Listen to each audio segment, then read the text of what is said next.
So we're going to read The Marvellous Moon Map by David Lichfield. It's a really beautiful book and it's got some amazing pictures that we're going to have a go at. So, Mouse and Bear lived in a little dark house in the big black woods, and today Mouse wanted to find the moon. Is that moon day? No, I'm off to the moon, said Mouse. I'm on my own. I'm making a moon map to show the way. Mouse, said Bear, why don't you sit down? I'll help you pack up and then we'll set off together. No, Bear, said Mouse firmly. I don't need your help. I'm the moon map inventor and I'll go on my own. Mouse worked on his moon map. He planned and he thought, he watched and he wrote, he read and he tweaked and he measured and drew. It was a magnificent, mighty, most marvellous moon map. We're going to go making some moon maps today. I will. Right then, said Bear. We'll need torches and jumpers and gloves to keep warm and a hot flask of tea.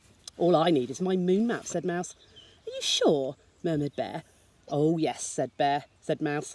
I know the way now. I'll be back before tea. So Mouse set off on his own, on his way to the moon. He looked at his moon map. He tunnelled, he climbed and he clambered up into the woods. In the woods? Now things moved in the woods. Things fluttered and scraped and rustled and sighed there.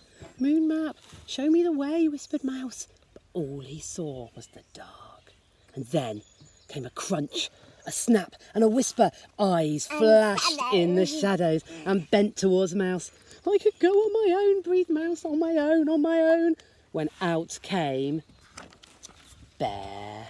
Hello, Mouse, he said. Need a hand? Mouse stumbled. No, Bear, I don't need your help, but it's so very dark I can't see my moon map. I know, Mouse, said Bear, but I've got you and you've got me, so we'll be all right. So Mouse felt his way and Bear followed Mouse and they crept through the blackness and out of the woods, and there was the fat moon trailing milk in the water. A long glitter of water swept out before them.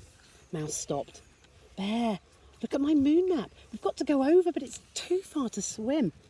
I know, Mouse, said Bear, but I've got you and you've got me, so we'll be all right.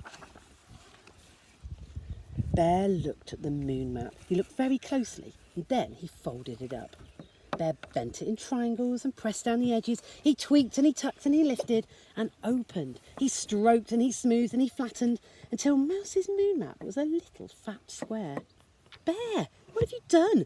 Said Mouse. Now we really are lost. Pull, Mouse, said Bear. Pull! So Mouse pulled and Bear pulled and the square of map opened, grumbled and grew, and there was a boat. Just right for two. Come on, jump in, said Bear. For all of a sudden a storm and a wind were above and around them, shaking and spinning and swirling the boat. Mouse shivered. Bear, we can't do it. The waves are too high and the boat is too small.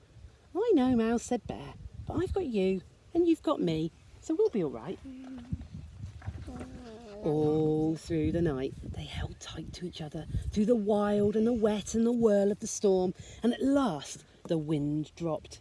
It left them, but so did the moon. Bear, it's going, said Mouse. The light's disappearing. My moon map was all wrong. No. Look, Mouse, said Bear. Your marvellous moon map took us here to the sun. That's a beautiful picture. It is a beautiful picture. The sun stroked the air with fingers of warmth, and the sky glowed in pink, purple, orange and gold. It tickled their ears and brushed warmth on their necks. It stretched out their arms and put breath in their tummies. We missed the moon, but we found something better. Bear, shall we go home now? Said Mouse. Oh yes, Mouse, said Bear. But do you know the way back? We don't have your moon map.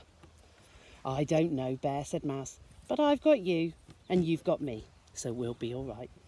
The end.